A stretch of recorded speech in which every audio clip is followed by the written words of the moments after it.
Hey everybody, welcome back to another fun and exciting intermediate math class. Today we're going to be in lesson 7.2. We're talking about the ideas of statistics and probability in this chapter. And in 7.2, it starts on page 254, page 254. We're going to be talking about probability. What is probability? So let's go ahead and just jump right into it. Probability is the likelihood that an event will occur. All right. So I think in the last lesson I talked about the rain, the weather outside. So the weatherman says, okay, what are the chances? What's the probability that it's going to rain outside tomorrow? And typically they'll give it to you in a percentage. They'll say 20% chance, 70% chance. And another example of this is the coin flip. This is the way that a lot of sporting events will start, right? So a football game will come out and they'll say, okay, we're going to flip a coin to see who gets to go first. Other ones do different things, like a jump ball in basketball. In baseball, it's just one team comes out first. Always, the home team is always in the field first. They always bat second. Things like that. So some sports use probability, other sports don't. But one of the ones that I see it the most is, I guess, in football, with the coin flip. Well, every time that coin goes in the air, right, flips up, it's spinning, and it really has two different possible outcomes. It could either land on heads or it could land on tails. Those are the only two outcomes. I have never seen a coin land like on the edge. I've never seen that. Maybe you've seen that. I've never seen that. So really there's only two possibilities: flat on the head or flat on the tail. So in the probability, there would be a 50% chance that it's heads and a 50% chance that it's tails, right? Because it's a coin flipping in the air. There's a percent chance, there's a probability, a possibility that it could be one or the other. So with simple probability, so basically one event, a single event, like the coin flip, for example, or the weather, either it's raining or it's not raining. Okay, it's one single event. It's a pretty simple formula, and here it is right here. You take the number of desired outcomes over the total possible outcomes. And this word desired can be a little bit tricky. I think your book says something else. Your book says satisfying outcomes. Whatever word you put in there, it's going to be a little bit confusing, because what does that mean? It doesn't mean desired like, oh, we want this to happen. Like you could have like, what are the chances of dying? And the desired outcome would be dying. Now, it's not desirable to die necessarily, but that's in that case, that's the desired outcome. So let's say that it's a race car driver or something like that. There's a real chance that they could have an accident and they could even potentially die. So just because you're using the word desired or satisfying, it's not satisfying that somebody gets in an accident. It's not desirable that they get in an accident, but for probability, that's the outcome we're talking about. So the desired outcome is just the one that we're talking about happening. Okay? So don't get confused by that word desired outcome. And so you take the desired outcomes over the total possible outcomes that could happen. So going back to this coin flip example, right? So think about this. When we flip the coin, how many possible outcomes do we have? So let's do the bottom one first right here. How many possible outcomes when we flip a coin? So I'm going to call this P, and that'll be on the bottom. So P is possible, and we're going to say D for desired. Okay? So P for possible, D for desired. So how many possible outcomes are there when we flip the coin? So if a coin goes in the air, it's flipping back and forth. How many possible outcomes? Well, there's two, right? So 2 is going to be our denominator. Why are there two outcomes? There's two outcomes because it could either be heads or it could be tails. That's it. Okay, again, can't stand on the edge. It's going to be heads or it's going to be tails. So there's two possible outcomes. What's the desired outcome? It depends on what you call. So as soon as the referee throws the coin in the air, right? Let's say you're the home team, you get to decide, am I going to call heads or tails? I think usually the away team calls heads or tails, but let's just say the home team is calling heads or tails.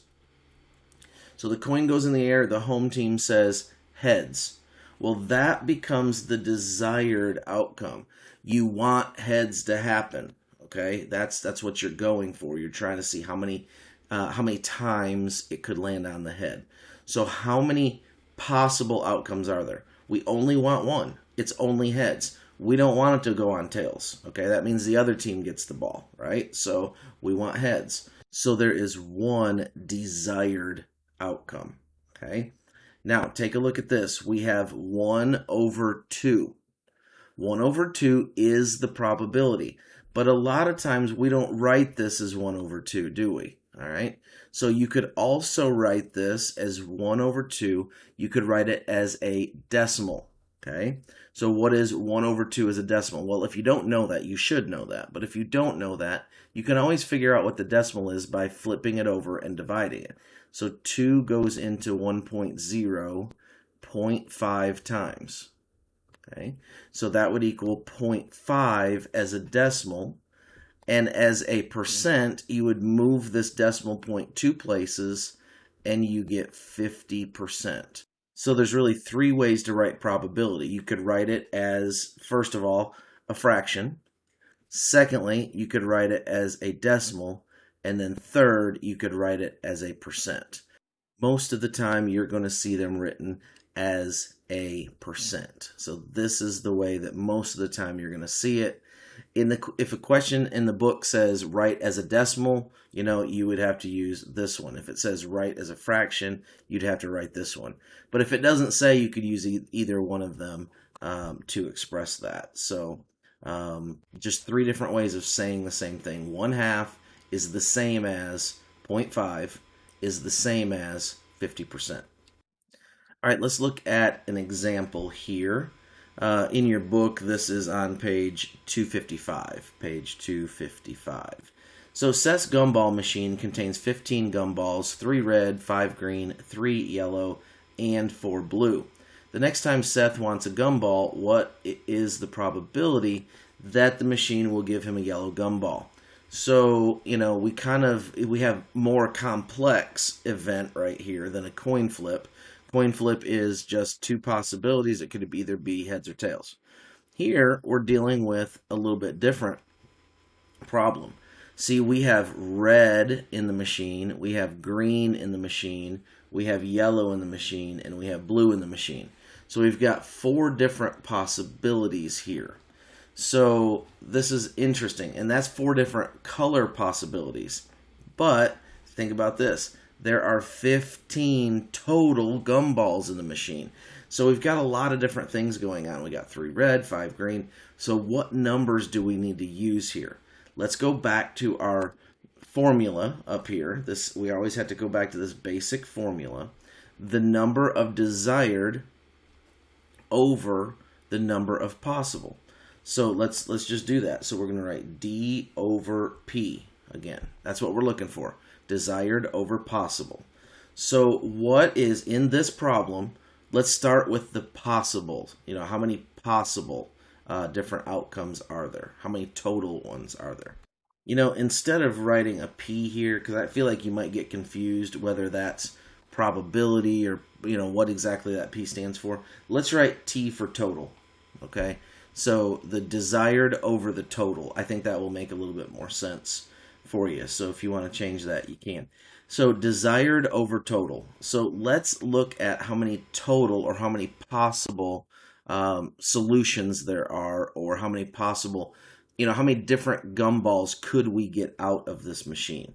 So let's again look at the whole problem.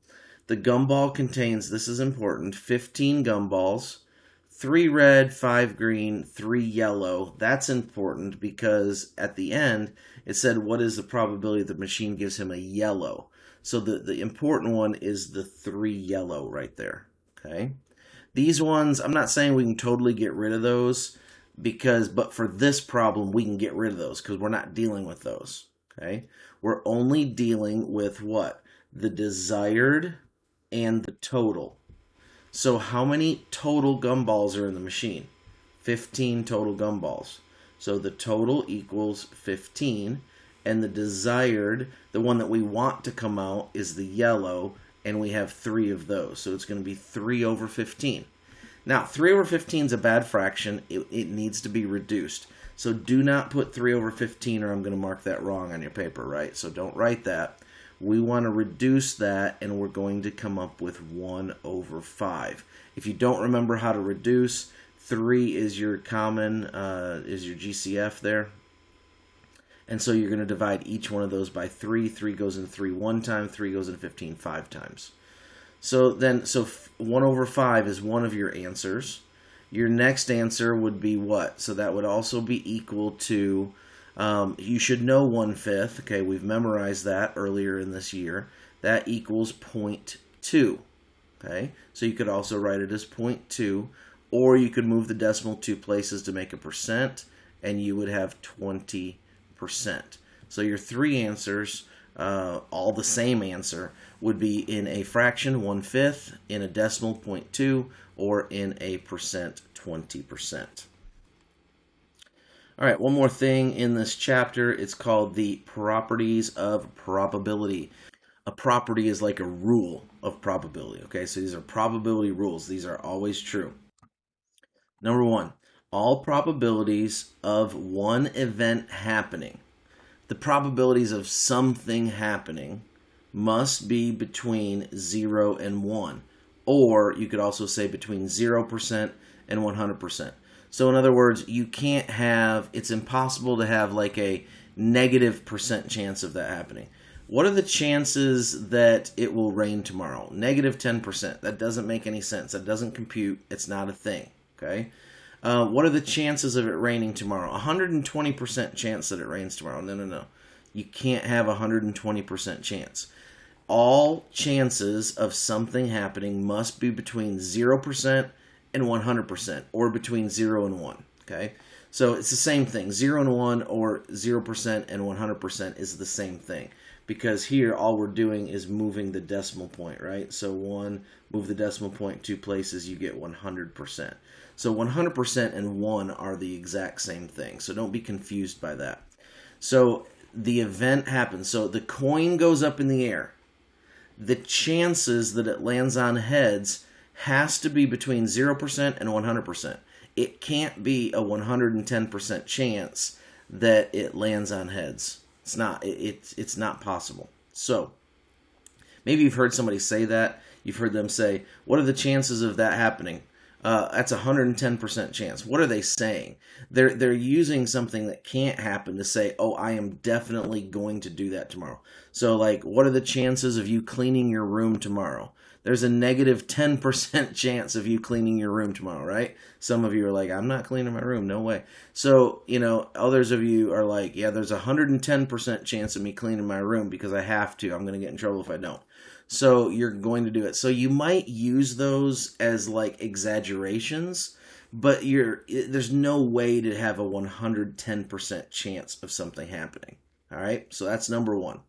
Number 2, the sum total of all the probabilities of an event must equal 100%.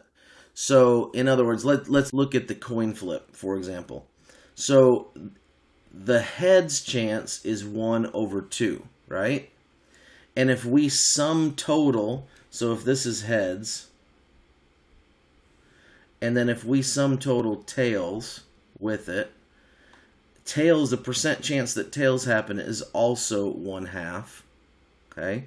So if we add those together, sum total means adding, right?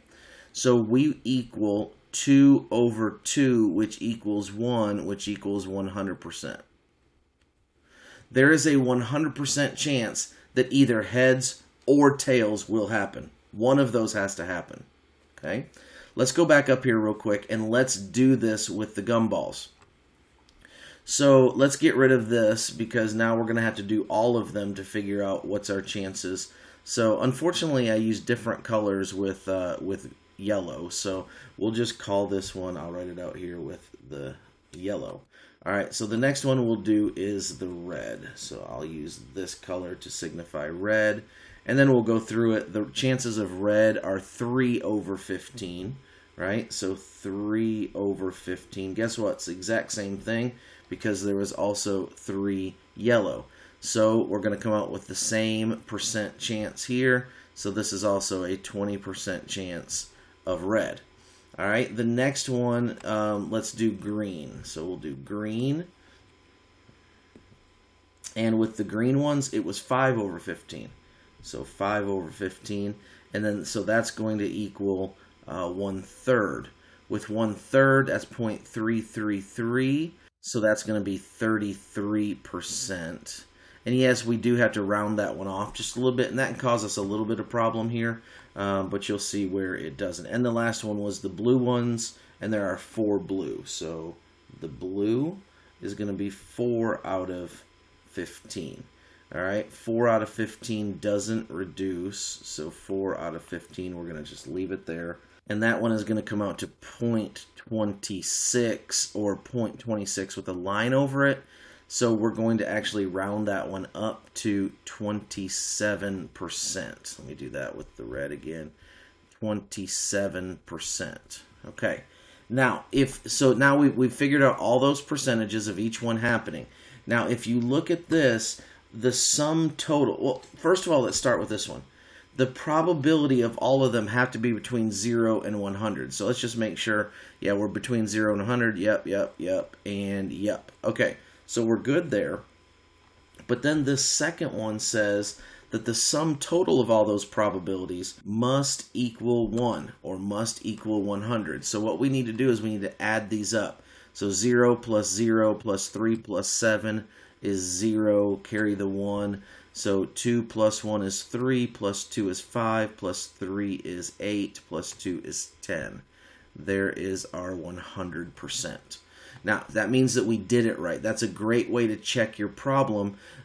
Just add up all your probabilities. Did you get 100%? Yes, then you probably did the problem right because you got it to come out to 100%. So there you go. A little bit longer lesson maybe there, but kind of a complicated lesson. So hopefully you paid attention, you followed that, and you're able to do these problems. So go ahead and practice these. If you missed anything, make sure to slide it back, watch it again. All right, we'll see you later. Have a good one. Bye-bye.